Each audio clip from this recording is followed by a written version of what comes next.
నమస్తే, నేను మీ జ్యోతి Pawan. Welcome to అక్షర శిల్పం మీడియా గ్రూప్.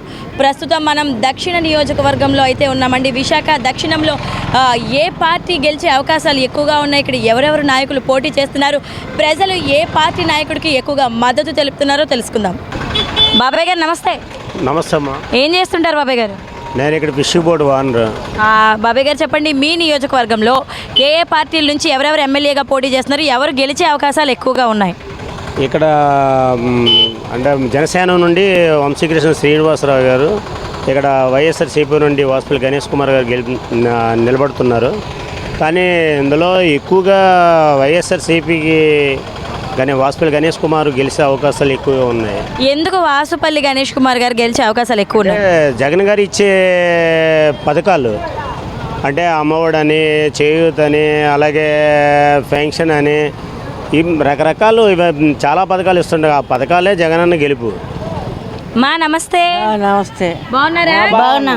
అమ్మా చెప్పండి, ఇప్పుడు మీ దక్షిణ నియోజకవర్గంలో మీ ఏరియాలోని ఏ ఏ పార్టీల నుంచి ఎవరెవరు ఎమ్మెల్యేలుగా పోటీ చేస్తున్నారు, ఎవరు గెలుస్తారు?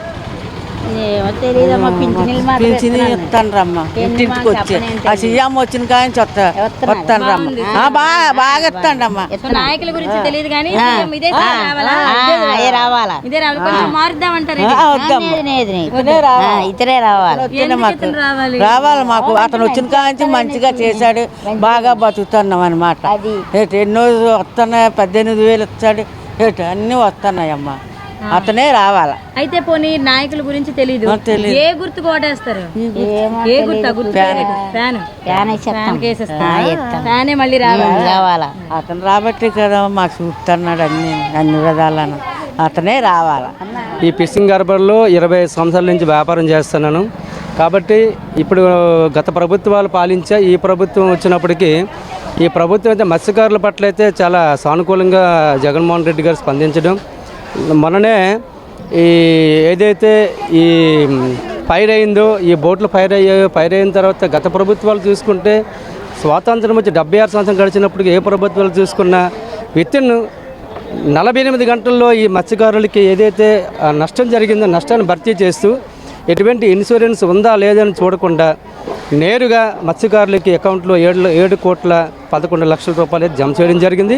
కాబట్టి ఇన్ని మంచి చేసిన ప్రభుత్వాన్ని సహకరిస్తూ రేపు రానున్న 2024 ఎన్నికల్లో ఖచ్చితంగా వైఎస్ఆర్సీపీ జెండా ఎగరవేసి రాష్ట్రాన్ని మళ్ళీ జగన్మోహన్ ముఖ్యమంత్రి అవుతారని వ్యక్తం చేస్తున్నారు. ఇక్కడ ఎమ్మెల్యేగా ఎవరు గెలిచే అవకాశం?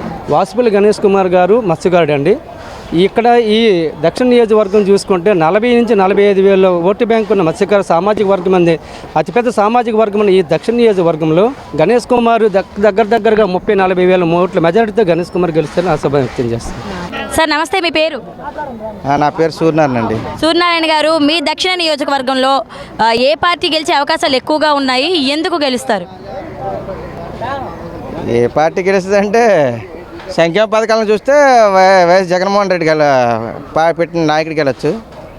అప్పుడు మన కొత్త నాయకుడు కావాలనుకుంటే వంశీకృష్ణ యాదవ్ కావచ్చు. ప్రజెంట్ అయితే వంశీకృష్ణ యాదవ్ బయట నుంచి వచ్చారు కాబట్టి ఇక్కడ లోకల్గా ఉన్నాడు, మత్స్యకార నాయకుడు కాబట్టి వాసుపల్లి గణేష్ కుమార్ గారు గెలిచే అవకాశం కనబడుతుంది. థ్యాంక్ యూ అండి. సార్ చెప్పండి, మీ నియోజకవర్గంలో ఎవరు ఏ పార్టీ ఎక్కువగా గెలిచే అవకాశాలు ఉన్నాయి? నాకు తెలిసిన మట్టుగా అయితే ప్రస్తుతానికి ఇప్పుడు వంశీకృష్ణ వచ్చారు కాబట్టి అతను కూడా ఒకసారి అవకాశం ఇద్దామని ఊహించుకుంటున్నాం. దక్షిణలో ఒకే ఒక నాయకుడు ఉన్నాడు, వాసుపల్లి గణేష్ కుమార్ గారు.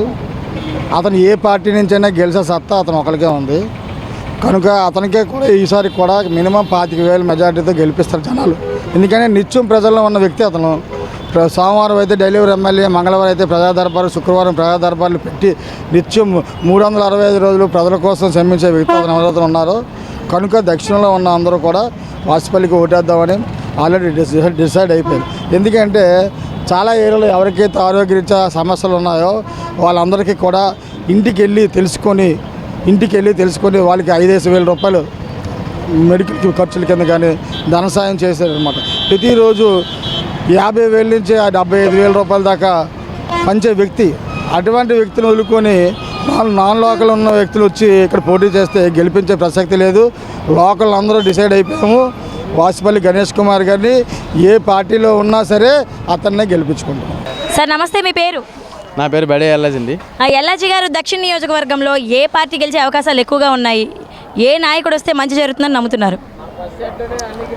మేడం, మరి ఇక్కడైతే మరి వాసుపల్లి గణేష్ కుమార్ గారు అంటే మా మత్స్యకారులకి చాలా అభిమానం అండి. మరి గతంలో కూడా అతను 2 సార్లు ఎమ్మెల్యేగా గెలిచి మరి ఇక్కడ మా నియోజకవర్గంలో అందరికీ కూడా మరి అన్ని విధాలుగా కూడా మమ్మల్ని ఆదుకుంటున్నారు. ఏ సమస్య వచ్చినా ఏది వచ్చినా సరే మరి మా మత్స్యకారులకి అతనే కాబట్టి మరి అతను మేము ఎన్ని ఇబ్బందులు ఉన్నా, ఎన్ని కష్టాలు ఉన్నా సరే, ఎన్ని బాధలు పడినా సరే అతన్ని మేము గెలిపించుకుంటాం మేడం. నమస్తే, మీ పేరు? ఆనంద్ అండి. ఆనంద్ గారు ఏం చేస్తుంటారు? నేను ఇక్కడ వ్యాపారం చేస్తూ ఉంటాను. ఆనంద్ గారు చెప్పండి, ఈ దక్షిణ నియోజకవర్గంలో ఏ నాయకుడు గెలిచే అవకాశాలు ఉన్నాయి, ఎందుకు? మామూలుగా ఈ పొత్తులు ఏవి పెట్టుకోకుండా ఉంటే గ్లాస్ గెలిచేదండి. ప్రస్తుత గవర్నమెంట్కే ఛాన్స్ ఉందనేసి అనుకుంటున్నాం. అంటే మళ్ళీ జగన్ గారు వస్తే బాగుంటుంది అనుకుంటున్నారా? మంచి పథకాలు చేసి మంచిగా ఉండేవాళ్ళు ఎవరైనా సరే మంచిదేనండి. అవకాశం అంతే. జగన్ గారు గత పాదయాత్రలో నవరత్నాలని చెప్పి నవరత్నాలు మొత్తం ఇచ్చారు కనుక దానికి ప్రతి ఇంటికి ముఖ్యమంత్రి అని మన స్టేట్లో 10 మంది వరకు ఇప్పటి వరకు చేశారు. ఏ ముఖ్యమంత్రి కూడా మీ ఇంటికి న్యాయం జరిగిందంటే నాకు ఓటు వేయండి అని ముఖ్యమంత్రి ఎవరు కూడా అడగలేదు. కానీ ఈ ముఖ్యమంత్రి గారు నేను ఇది చేశాను అది చేశాను కాదు, మీ ఇంటికి న్యాయం జరిగిందంటే మాకు ఓటు వేయండి అని అడుగుతుంటారు కనుక వచ్చే అవకాశాలు జగన్మోహన్ రెడ్డికి ఉన్నాయండి. ఎందుకంటే 10 ఇంటికి ఇక్కడ మాకు ఉదాహరణకి ఫిషింగ్ హార్బర్లో స్పాట్లో 3000 లీటర్లకి ఆయిల్ సబ్సిడీ మేము తీసుకుంటున్నాం. గతంలో బిల్లులు రాసేవారు, కొన్ని బిల్లులు మిస్ అయిపోతే ఆ డబ్బులు రాకపోవడము అన్నీ జరిగి ఇప్పుడు అలా కాదు. కార్డులు గీసిన వెంటనే మాకు 9 రూపాయలు సబ్సిడీ వస్తుంది. అలాగే ఫిషింగ్ హార్బర్ మొన్న ఇన్సిడెంట్ ఇదే స్పాట్లో జరిగింది. జరిగిన 24 గంటల్లో ఫిషర్మెన్ అన్నోడు బాధపడకూడదు. వాళ్ళు ఎన్ని తుఫాన్లు ఎదుర్కొని వస్తుంటారు. 24 గంటల్లో ఒక్కొక్కరు బోట్లకి 30 లక్షల రూపాయలు ఇమీడియట్గా ఇచ్చారు కనుక మా ఫిషర్మెన్ మీద కూడా ఆయనకి మంచి అవగాహన ఉండబట్టిగా 24 గంటల్లో వీళ్ళకి డబ్బులు ఇచ్చి న్యాయం చేయాలని అది ఇచ్చారు. అలాగే అమ్మఒడి, ఫీజు రిపేర్మెంటు, అలాగే ఆరోగ్యశ్రీ ఇప్పుడు గతంలో 5 లక్షలకు ఉండేది, ఇప్పుడు 25 లక్షలు అంతే. కోటీశ్వరులు చేసుకుంటారండి. మానాటి డబ్బులు లేని వాళ్ళు ఎలా చేసుకోవాలని పేదోడిని దృష్టిలో పెట్టుకొని 25 లక్షల రూపాయలు ఆరోగ్యశ్రీ ఫ్యామిలీలో ఒకరికి 5 లక్షల రూపాయలు వర్తించినట్లు మన ముఖ్యమంత్రి గారు. అదే అలాగే రాత్రి 9 గంటలకి న్యూస్ చూసామండి. ముఖ్యమంత్రులు ఎవరు అవనియండి, చంద్రబాబు నాయుడు గారు అవనియు, మన కిరణ్ కుమార్ రెడ్డి గారు అవని, జగన్మోహన్ రెడ్డి రాత్రి దాడి చేయడం చాలా బాధాకరమైన విషయం అండి. అది ఎవరు అవనియండి, మన ప్రతినిధి అండి, మనకి ఎన్ని మొక్క స్టేట్కి అలాంటి ఆయన మీదకి దాడి చేయడం అనేది అది చాలా దురదృష్టకరణము. దాన్ని మేము ఖండిస్తున్నామండి. ఫిషర్మెన్గా మా అసోసియేషన్ ద్వారాగా ఏపీ మెకనైజ్డ్ బోట్ ఓనర్లండి మేము ఖండిస్తున్నామండి. సార్ నమస్తే, మీ పేరు? నా పేరు బంగారయ్య అండి. బంగారయ్య గారు, మీ దక్షిణ నియోజకవర్గంలో ఏ నాయకుడు గెలిచే అవకాశాలు ఉన్నాయి, ఏ పార్టీ నుంచి? వైసీపీ నుండి గణేష్ కుమారి కొంచెం మెజారిటీతో గెలిచే అవకాశాలు ఉన్నాయి. చెప్పండి సార్, ఇప్పుడు ఈ దక్షిణ నియోజకవర్గంలో ఏ నాయకుడు ఏ పార్టీ నుంచి గెలిచే అవకాశాలు ఉన్నాయి, ఎందుకు ఆయన గెలుస్తారు?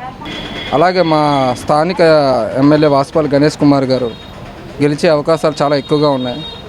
అనిల్ కుమార్ గారు చెప్పండి, దక్షిణ నియోజకవర్గంలో ఏ పార్టీ నుంచి ఏ నాయకుడు గెలిచే అవకాశాలు ఎక్కువగా ఉన్నాయి, ఎందుకు? అది మళ్ళీ మేము చెప్పవసరం లేదు. ఎలాగైనా ఇక్కడ వైసీపీ వస్తుంది, ఎమ్మెల్యే గారు గణేష్ కుమార్ గారు మళ్ళీ గెలుస్తారు.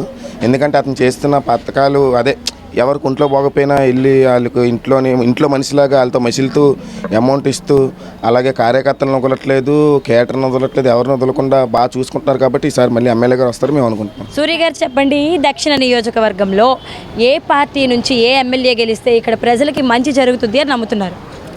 ఇక్కడ అయితే మాత్రం చెప్తాను మేడం, వాసుపల్లి గారు గెలిస్తే చేస్తారు. ఆయన టీడీపీ నుంచి వచ్చినప్పటి నుంచి బాగానే ఉన్నారు. అతను టీడీపీ నుంచి వచ్చిన దగ్గర నుంచి వైసీపీలోకి వచ్చి అన్ని బాగా చేశారు.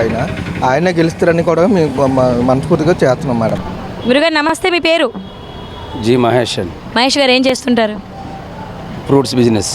మహేష్ గారు చెప్పండి, మీ నియోజకవర్గంలో ఏ పార్టీ గెలిచే అవకాశాలు ఎక్కువ ఉన్నాయి, ఏ నాయకుడు ఓటేస్తారు అనుకుంటున్నారు? ప్రజెంట్ వాసుపల్లి గణేష్ కుమార్ ఫామ్లో ఉన్నారు. వైఎస్ఆర్ పార్టీ ఫామ్లో ఉంది కనుక కంపల్సరీగా వస్తుంది.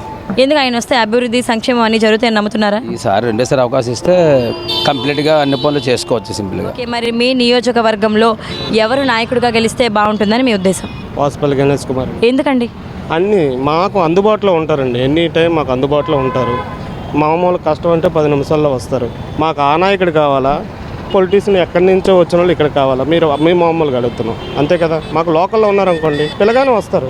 ఇప్పుడు మనకు 5 నిమిషాలు అన్నా నా పరిస్థితులకు ఉంది, మా ఇంట్లో బాగోలేదు, మా వాళ్ళు బెడ్లో ఉన్నారు బాగోలేదు అంటే 10 తమ్ముడు నువ్వు నా దగ్గర లేదా నీ దగ్గరికి వస్తాను. నా దగ్గరికి నువ్వు ఓన్లీ ఒక ఇన్ఫర్మేషన్ 10 మందితో కాదు, నువ్వు ఒక్కడు వచ్చిన ఫోన్లో చెప్పు 10 నిమిషాలు నీ దగ్గర ఉంటారు అనే వ్యక్తి చాలా తక్కువ మంది ఉంటారు, రేరుగా. ఇప్పుడు జగన్మోహన్ రెడ్డి గారు చెప్పవలసిన అవసరమే లేదు. 100 మంది కలిసి వస్తున్నారు, సింగిల్ ఒక్కడే వస్తారు అతనికి. ఇప్పుడు మీరు మొన్నే చూశారు, నిన్న రైతుల దాడి అనుకోకుండా ఎన్నో ప్రచారాలు చేశారు ఆ దాడి గురించి. ఆ పైన ఉన్నోడు తెలిసేది 2 రోజుల్లో అది కూడా వచ్చేస్తుంది న్యూస్. కానీ ఇలాంటి నాయకులు దొరకడం చాలా అదృష్టం. కానీ జగన్మోహన్ రెడ్డిని గెలిపించుకోకపోతే అది అనేది లేదు. కంపల్సరీ జగన్మోహన్ రెడ్డి వస్తారు. చెప్పండి, మీ దక్షిణ నియోజకవర్గంలో ఎవరు నాయకుడిగా వస్తే బాగుంటుంది, ప్రజలకు మేలు జరుగుతుందని మీరు భావిస్తున్నారు? అంటే ప్రజా దర్బార్ అనే ఒక ప్రత్యేక కార్యక్రమాలను ఏర్పాటు చేసి ప్రజా సమస్యలు, వాళ్ళకి మంచినీటి సమస్యలు కానీ, కరెంట్ సమస్యలు కానీ, అనారోగ్య సమస్యలు కానీ, ఏదైనా ప్రభుత్వం నుండి రావాల్సిన రాయితీలు కానీ ఏ సమస్యలని పరిష్కరించడానికి ప్రజా దర్బార్ అనే ఒక వేదికను ఏర్పాటు చేసి గత 14-15 సంవత్సరాలుగా దక్షిణ ప్రాంతంలో సేవలు చేస్తున్నారు. ముఖ్యంగా ఉత్తరాంధ్ర ఆరోగ్య ప్రదాయిని కేజీహెచ్ కూడా ప్రత్యేక నిధులు రప్పించి ఎక్కడి నుండి వచ్చిన వాళ్ళు కూడా వైద్యాన్ని కూడా ఉచితంగా అందిస్తూ, తర్వాత తన సొంత నిధులతో కూడా ఎవరికైనా అనారోగ్యం చేస్తే బాగోలేకపోతే ఇందాక మా వాళ్ళు చెప్పినట్టు 5,000, 10,000 తన తోచి సాయం నిరంతరం చేస్తూనే ఉన్నారు. ఇది కాకుండా మంచినీటి కుళాయిలతో పాటు అనేక సేవా కార్యక్రమాలు నిరంతరం కూడా ఈరోజు చేస్తున్నటువంటి విద్యావంతుడు, ఈ ప్రాంతంలో పుట్టినటువంటి సముద్ర గర్భంలో వేసినటువంటి ఒక స్వాతిముత్యం వాసుపల్లి గణేష్ కుమార్ గారు. అంచేత ఆయన మానవత్వానికి, ఆయన పలకరింపుకి మేము పులకరించి మేమంతా కూడా మా కుటుంబ సభ్యులంతా కూడా ఆ మంచితనాన్ని చూసి మేము ఆయనకి గెలిపించుకోవాలి. మళ్ళీ 3వసారి కూడా ఈ యొక్క నియోజకవర్గంలో గెలిపించుకొని ఈ నియోజకవర్గాన్ని అభివృద్ధి బాటలో పూలబాట వేయడానికి సరైన నాయకత్వం ఉన్న నాయకుడిని తలిచి మేము ఆయనకి పట్టం కట్టడానికి సిద్ధంగా ఉన్నాం మేడం. Thank you. భవానీ గారు చెప్పండి, మీ దక్షిణ నియోజకవర్గంలో ఏ నాయకుడు గెలిస్తే ప్రజల్లో ఉంటారు, ప్రజలకు మంచి జరుగుతుందని నమ్ముతున్నారు? ఏ పార్టీ నుంచి? అంటే నేను 31వ వార్డులోని దగ్గర 15-16 సంవత్సరాల నుంచి నివాసం ఇక్కడేనండి మాది. మేము ఇక్కడ ఆర్కే బ్యాక్ సైడ్ ఉంటాము. మాకు చూస్తున్న దగ్గర నుంచి మాకు ప్రజెంట్ ఎమ్మెల్యే గారు మాకు ఫ్యూచర్ ఎమ్మెల్యేగా ఉంటే బాగుంటుందని మా ఉద్దేశం. ఎందుకంటారా, వాసుపల్లి గణేష్ కుమార్ గారు అండి ప్రజల మనిషి అండి. ఆయన ఎలా చెప్తున్నామంటే, మేము ప్రజా దర్బార్లను చూస్తున్నాము, డైలీ ఎమ్మెల్యే అని చూస్తున్నాము, సార్ పనితీరు చూస్తున్నాము. సారు ఒకనాడు మేము చూసినప్పుడు ఏమొచ్చి 2014లో నుంచి సార్ని ప్రజా దర్బార్లో కలుస్తున్నామండి. ఇక్కడ 31వ వార్డు నుంచి మేము చాలా సమస్యలు కూడా ఎదుర్కొన్నాము, చాలా సమస్యలు తీసుకెళ్ళిన ప్రతిసారి కూడా అమ్మ నేను చేస్తాను అంటారు. ఒకవేళ ఆయన చెయ్యని పక్షంలో ఎవరికైనా అప్పచెప్పి ఆ మనుషులు మా ఇంటికి పంపించి వాళ్ళతోటి ఆ పని చేయించిన తీరు కూడా మేము చూసామండి. 2014 నుంచి 2019 వరకు మేము దగ్గర ఒక 50 సమస్యల దాకా తీసుకెళ్ళాం సార్ దగ్గరికి. 50 సంవత్సరాలు పర్సనల్గా తీసుకెళ్ళామండి, మొత్తం చేశారు. మనకేంటంటే ఇప్పుడు మళ్ళీ ఆయనే రావాలని కోరుకుంటున్నారు. మళ్ళీ ఆయనే రావాలండి. ఎందుకంటారా, ప్రజల మనిషి, లోకలు మెయిన్ ఏంటంటే లోకల్ వ్యక్తి.